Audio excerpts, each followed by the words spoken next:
아직 돈 있을 때 네. 20대한테 과감하게 투자를 하자, 겁나게 투자 안 하더라고요. 흔히 얘기하는 게 20대들이 어려운 거는 일본도 그렇고 미국도 네. 그렇고 프랑스도 그렇다라고 그렇죠. 해요. 네. 이렇게 어렵지는 않아요. 그런데 대한민국. 대학생들이 조국 선생과 그 집단을 향해서 집회를 네. 했다. 네. 그 자체가 굉장히 큰 사건이거든요. 네. 청년들이 느끼기에는 전혀 정의롭지 않다는 거 아니에요.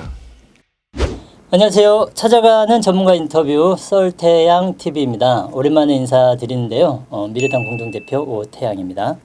오늘의 주인공은 대한민국 사회에 세대 담론을 처음 일으키신 장본인이십니다. 너무나도 유명하신 88만 원 세대, 그리고 직장민주주의의 저자이신 우석훈 경제학자님 모시고 함께 이야기 나눠보도록 하겠습니다.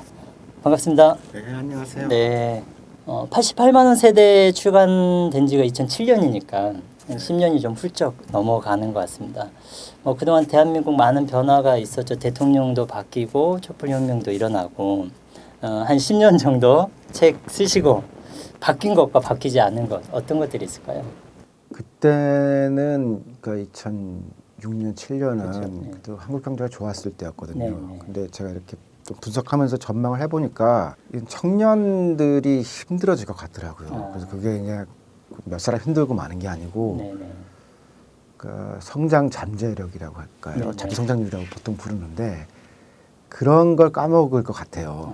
그래서 이제 아직 돈 있을 때 네. 20대한테 좀 과감하게 투자를 하자 그런 얘기를 한 건데 그러시군요. 겁나게 투자 안 하더라고요. 그래서 제가 인상적인 게 두 번이 인상적이었는데 네네. 정년을 한번 그러니까 소위 58년 개띠를 정년 그쵸. 할 때쯤 돼서 정년 연장을 연장 했거든요. 한번 했죠. 네. 그리고 이제 요즘 하고 있는데 네. 이를테면 50대들의 의제거든요. 그렇죠. 근데 청년들 뭐 하나 하려고 하면 되게 힘든데 야 이게 뭐 너무 쉽게. 얘기하고 나서 입법 되는 바로. 데까지 몇 달도 안 걸려요. 그러니까 이게 50대들이 원하는 거는 진짜 빛의 속도로 네. 하는데 네. 청년들 뭐 하나 하자고 하면은 또 50대들이 반대가 많더라고요. 네. 역시 국회의원들이 50대가 많고 네. 60대가 많고 그래서 이게 조금 뭐 기울어진 운동도 아니고요. 그냥 네. 할아버지들의 운동장이다. 그런 생각이 좀 들었어요. 이 격차가 크다는 거죠. 네. 그러다 보니까 이제 그 출산율 갖고 이제 모든 걸 설명하는 게 좋은 건 아닌데 네. 너무 많이 줄었어요. 그렇죠. 그리고 애 안 낳는 거 이런 결혼 안 하고 뭐 여기까지는 그래도 뭐 그럴 수 있다고 생각하는데 연애도 많이 줄었을 것 같아요. 근데 그 통계 지표가 있더라고요. 미국 연구를 보니까 미국도 네네. 연애가 줄었다는 거예요. 네네. 근데 우리는 많이 준 것 같아요. 네. 그 40%가 연애 안 하고 있다 이 지표가 있더라고요. 20대에. 그래서 이게 조금 애매한 얘기인데 이게 수치가 없어서 말을 못 하는데 섹스도 줄었을 거다. 그렇죠. 그렇게 추정을 해요. 근데 이게 네. 예전에는 90년대 연구를 섹슈얼 트래픽이라고 해서 네. 이때 뭐 신촌이나 이런데 네. 인류학하는 사람들이 가가지고서 카운팅을 했어요. 직접 문학에서요? 여관에 들어갈 때 네. 카운팅 하는 거예요. 그래서 그거를 이제 한동안 기간을 하면은 이제 트래픽이 잡히잖아요. 네네. 근데 요즘은 뭐 주는데 그런 연구가 없어가지고서 콘돔 판매 숫자를 가지고서 이렇게 좀 환산을 해보려고 하는데 네네. 사실 잘 모르는 거예요. 그게 그렇죠. 이게 그건 좀 이 시계열 부정확하죠. 비교가 네. 돼야 되니까 네. 줄었을 거다라고는 추정을 하는데 딱 수치를 댈 수가 없어요. 네. 이거 보면은 이제 그 정도면은 뭐 거의 망할 만큼 망한 거죠. 네. 이렇게 지금 뭐 되게 어렵다고 생각을 해요. 네. 그러니까 그때 보셨던 정년 연장하고 출산율 이 두 가지로 어쨌든 청년들의 어려움이 어쨌든 뭐 지금 나타난 징표다. 좋은 점은 별로 없는 것 같아요. 좋은 점이라고 하면은 이제 50대들의 말을 고분고분하게 듣지 않는 네. 20대들이 등장을 했죠. 네네네. 근데 그거는 이제 단초 같은 거이지만 그 실제로 어떤 행위를 만들어낸 건 아직 아니거든요. 네네. 망한 거죠, 뭐. 그 망했다라고 하는 내용의 의미는 어떤 걸까요? 흔히 얘기하는 게 20대들이 어려운 거는 일본도 그렇고 미국도 네. 그렇고 프랑스도 그렇다라고 해요. 네. 근데 이렇게 하나하나 내용을 보면은 네. 이렇게 어렵지는 않아요. 아, 그런데 대한민국처럼. 예, 그러니까 다 상대적으로 지금 20대들이 어려워지고 네네. 부모 세대보다 자식 세대들의 이 소득이 주는 그렇죠. 거는 가난한 거죠. 예, OECD 국가가 이제 보편적으로 있는 네. 현상인데 네네. 그 중에서 우리나라가 조금 격차가 더 심해요. 걱정이 심하다는 거죠. 근데 이거를 반전시킬 만한 그런 흐름 같은 게 잘 안 나와요. 그게 이제 그럼 앞으로 10년 후는 어떻게 될 거냐. 네네. 그 다음에 20대가 될 10대는 지금 어떠냐라고 보면은 더 안 좋은 것 같아요. 아, 예. 그래? 그러니까 이제 이게 88만 시대보다 더 안 좋은 세대 출현이 예정돼 있다. 예, 그렇고 지금 20대보다도 더 힘든 더 20대들이 나타날 것 같아요. 네. 그 말씀은 2007년에 이런 절망의 시대를 벗어나자라고 하는 취지로 88만 세대를 우리 사회 화두를 던지셨는데 절망의 시대는 아니, 절망도 뭐가 있어요. 절망도 하지. 나중에 무감각해지거든요. 네. 아마 그 시절에 혼밥 같은 얘기를 했으면은 네. 막 할아버지나 아저씨들이 네. 그러면 안 된다. 인간이라는 거는 네. 밥상 공동체라서 밥은 같이 먹어야 된다. 네네네. 지금은 그냥 혼밥이 맞아요. 추세예요. 네. 이게 뭐 이상하다고 생각도 안 되잖아요. 네. 청년들도 네. 이게 뭐 이거 트렌드인데 이렇게 생각해요. 그럼 이제 반찬도 이제 10년 후면 또 줄고 막 이럴 거예요. 어쨌든 최근에 일어났던 좀 이슈를 보자면 조국 장관 이슈를 이야기하지 않을 수가 없는 것 같습니다. 그 장관 임명 조치 이유된 직후에 블로그에 글을 하나 올리셨는데 첫 문장이 한 시대가 끝났다라고 쓰셨거든요. 글쎄 소위 이제 386이라고 했던 80년대 그 삶이 우리는 늘 싸웠거든요. 네. 늘 싸우고 그렇죠. 맨날 이긴 건 아닌지 그래도 사회 맨 앞에 있고 네. 이 정당성이라고 할까요? 그렇죠. 그런 걸 우리가 가지고 있다고 생각을 했는데 그렇죠. 어느 순간이 되고 보니까 네. 정당성이 없는 거예요. 네. 근데 젊은 사람들이 뭐라고 하면은 그거 자체가 일종의 정당성이 되거든요. 네. 보편적으로 봐서는 네, 그렇죠. 근데 젊은 세대. 뭐 이제 수치에 따라서 이제 적다 내지는 동원된 거다라는 얘기가 있어도 네네. 어쨌든 대학생들이 이 조국 선생과 그 집단을 향해서 집회를 네. 했다. 네. 그 자체가 굉장히 큰 사건이거든요. 네. 그러니까 87년 이후로 지금까지 왔던 사회 변화 프로그램이라는 게 네. 이제 끝난 거예요. 87년 이후에 한 세대 시스템. 그러니까 그때 소위 우리는 계속 공격했는데 네. 공격하던 사람들이 지금 이제 수비수가 된 거예요. 그렇죠. 이제 주류가 된 거죠. 아마 주류가 된 사람도 있고 안 된 사람도 있고. 근데 정서적으로는 수비를 하는 거예요 지금. 네. 그러니까 최소한 87년 체계라고 우리가 불렀던 네. 거기에 이제 뭐 IMF 이후에 뭐 97년 체계, 98년 체계 이렇게 소소하게 분류도 하는데 크게 보면 87년에 헌법이 바뀌고 지금까지 바뀐 적이 없거든요. 그렇죠. 그래서 그 체계를 그대로 온 건데 네. 이제는 아닌 것 같더라고요. 네. 이제는 이 87년의 공격자들이 네. 수비하는 위치에 가 있어요. 네. 그럼 이제 변한 거죠, 그거는. 네. 그러니까 87년 6월 혁명으로 만들어진 이 민주화 시대가 이제 한 30년. 그리고 그 끝에는 어쨌든 촛불 혁명이 있었지 않습니까? 예, 예. 그리고 그 결과로 탄생한 문재인 이제 정부인데, 그럼 이거는 어떻게 보면 사람들의 기대치가 굉장히 높다라고도 할 수 있고, 어쨌든 새로운 혁명 이후의 정부니까 요구들이 많을 거라고 생각이 되는데. 기대치가 네. 높죠. 그리고 각자가 아마 각각의 이유로 그 추운 겨울날 그렇죠. 아, 그게 너무 춥더라고요. 그 보통 정성이 아니었던 건데요. 근데 그런 거에 비하면은 사실 일부 집단이 그 성과를 전유했다고 하죠. 네. 그런 느낌이 좀 있어요. 네. 이게 그리고 실제로 변화를 향해서 갔느냐라고 하면은 네. 제가 이제 신문에 옛날 얘기를 한번 썼는데 이게 네. 상부 구조, 하부 구조 뭐 네. 그런 네. 쓰셨죠. 이렇게 아름다운 얘기는 아닙니다. 근데 하부 구조는 이제 경제고 상부 구조는 이제 그 경제로 인해서 생겨나는 뭐 의식이나 문화, 네. 혹은 제도, 법률 이런 건데 옛날 얘기 꺼내서 좀 그렇긴 한데 도대체 이 하부 구조가 우리가 바꾼 게 뭐가 있냐라는 네. 그런 생각이 들더라고요. 그게 근본적일 수 있는데 예, 그러니까 불평등한 경제가 되게 심해서 촛불집회가 나왔다고 치면은 네네. 그걸 좀 완화를 시키거나 그래야 될 거 아니에요. 네네. 근데 그런 시도가 없었던 건지 아니면은 했는데 좌절된 건지 네네. 그건 사실 뭐 결과로 보는 수밖에 없고 네네. 그래서 시도한 사람들은 억울할 수도 있는데 청년들이 느끼기에는 전혀 정의롭지 않다는 거 아니에요. 그렇죠. 그러니까 막 우리 했다 내지는 뭐가 있었다는 건 그건 니네 생각이고 네. 내가 보기에는 이 사회는 굉장히 불평등해요라고 지금 또 하부 구조에 대한 진단을 한 거 아니에요. 네네.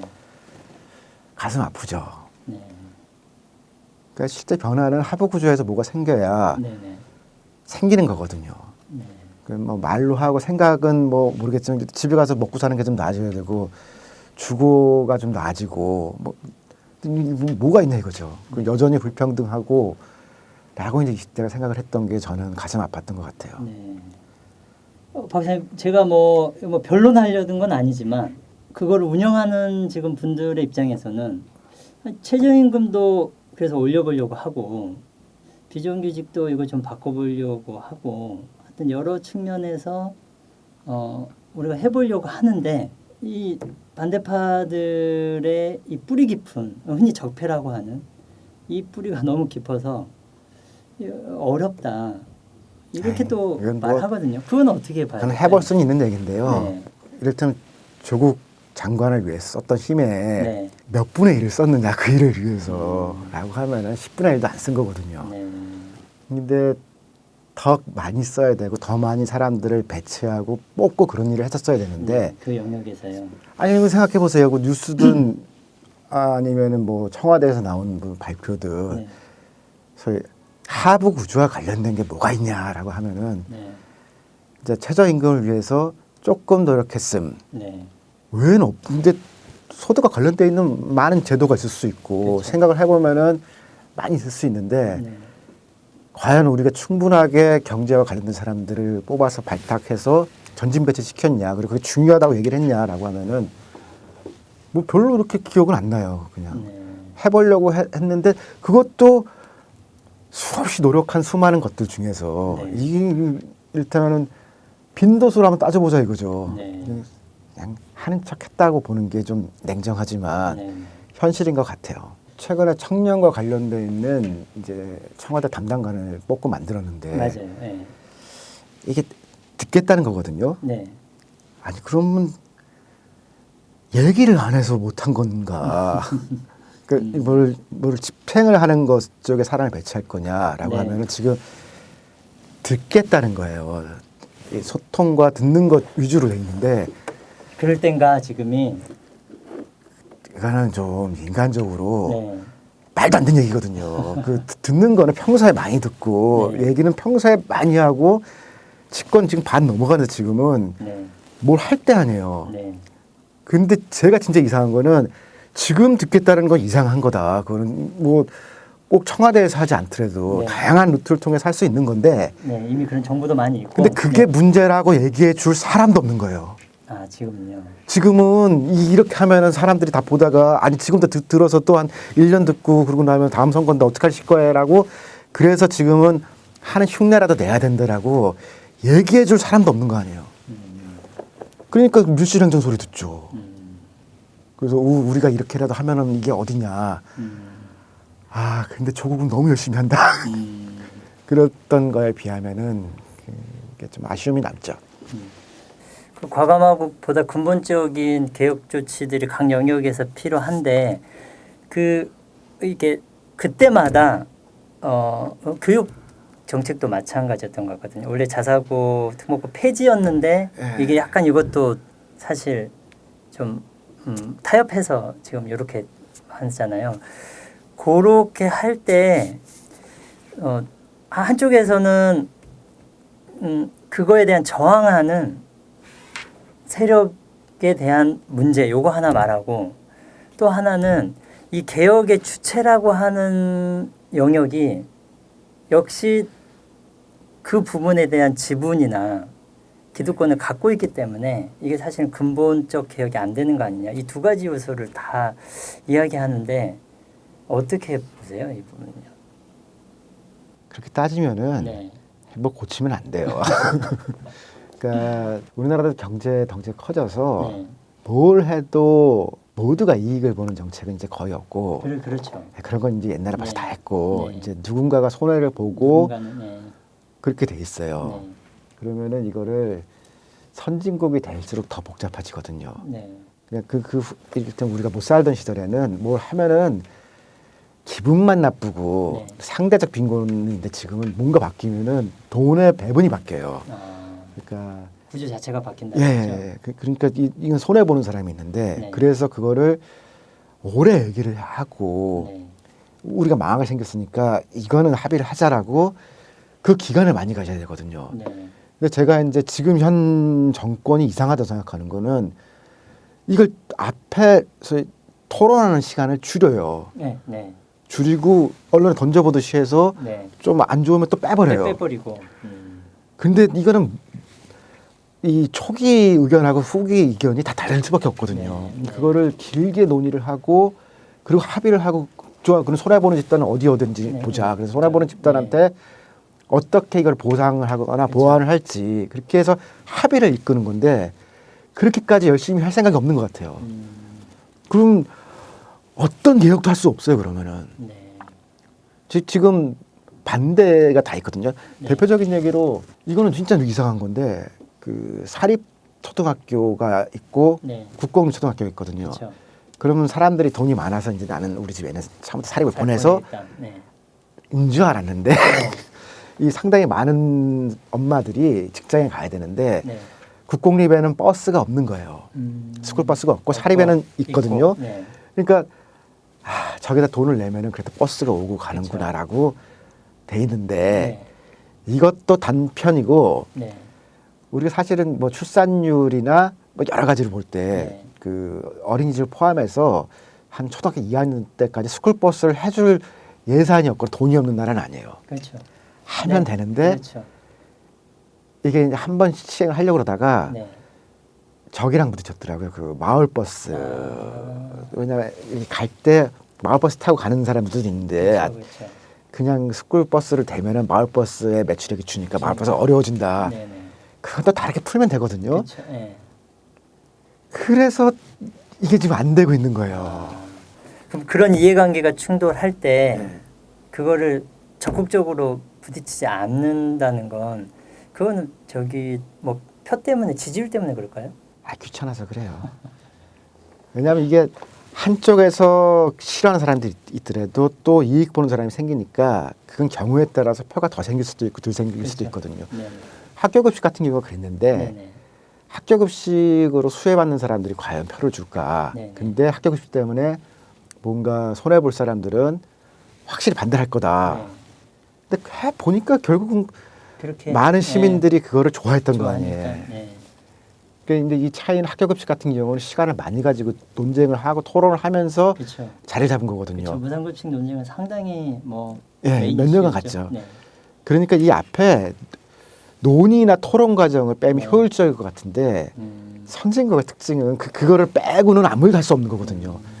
근데 지금 그 청년 정책도 마찬가지예요. 그 맞습니다. 집중하자고 하면은 또 좋아하는 사람도 싫어하는 사람 있잖아요. 그래도 네네. 놓고 논의를 하면서 이게 많은 사람들이 원하더라. 네네. 그런 과정을 거쳐서 가면 이게 힘있게 가는데 네네. 시범사업만 잔뜩 하고 있는 거예요 맞아요. 지금. 네. 수많은 시범사업. 왜냐면 시범사업은 반대할 게 없거든요. 네네. 근데 시범사업을 조용 해보고선 폼 내고 신문 한 2번 나오면은 그다음에 끝. 끝. 그게 이제 전국화되거나 이게 그렇게 되지 않거든요. 그런 점에서는 지금 민주주의라는 거는 네. 토론을 많이 하는 거예요. 귀찮아도. 네. 정책도 마찬가지거든요. 네. 근데 한번 생각해 보세요. 그 최근에 뭘 하자고 청년 정책이나 이런 것 중에서 이런 토론에 올라온 게 있나? 없어요. 공청회 같은 것도 좀 적극적으로 네. 하고 설명도 하고 그러면서 뭐 반대쪽도 와서 또 네. 집회도 하고 이렇게 부딪히면서 가는 그런 과정을 네. 근데 그게 사실은 제가 생각한 촛불의 정신이거든요. 아, 네. 촛불 집회 네. 나온 사람들이 다 똑같은 생각했냐? 그렇지는 않아요. 네. 순실이는 아니다라는 생각 정도가 공유했지. 네. 다 다른 이유로 나왔고 보수 쪽 사람들 많이 나왔고 그렇죠. 저쪽 끝에 저희 무정부주의자 약간 그렇죠. 아나키스트도 많이 나오고 그랬거든요. 그럼 네네. 한 번은 여러 가지 얘기해서 그 차이를 서로 아는 것 자체가 도움이 되는 거예요. 근데 이게 우리 모두 촛불 시민이다 그러고 나면은 나는 생각이 좀 다른데 하고 정책을 하게 되면 그 차이가 드러나거든요. 네네. 그걸 어떻게 이제 같이 모으고 부작용과 반대를 줄일 것이냐. 네네. 그게 지금 우리한테 필요한 시기가 왔는데 그건 이제 좀 머리도 써야 되고 품이 들거든요. 네. 근데 그런데 안 쓰고 싶은 거죠. 말씀 듣고 보니까 이제 결국에는 이제 민주주의에 대한 어떤 가치 문제까지 나왔는데 기성세대의 민주주의와 지금 젊은 세대의 민주주의가 간극이 있다. 정말 제 또래 문제라고 생각하는 건데 우리가 군인들하고 싸웠거든요. 백골단, 전투경찰 이런 사람들 싸우다 보니까 우리도 군인처럼 된 거예요. 마음속이. 상명하복이 되게 중요하고 이게 결국에는 86세대의 견고한 카르텔의 한계 아니냐 이렇게 좀 진단하기도 하고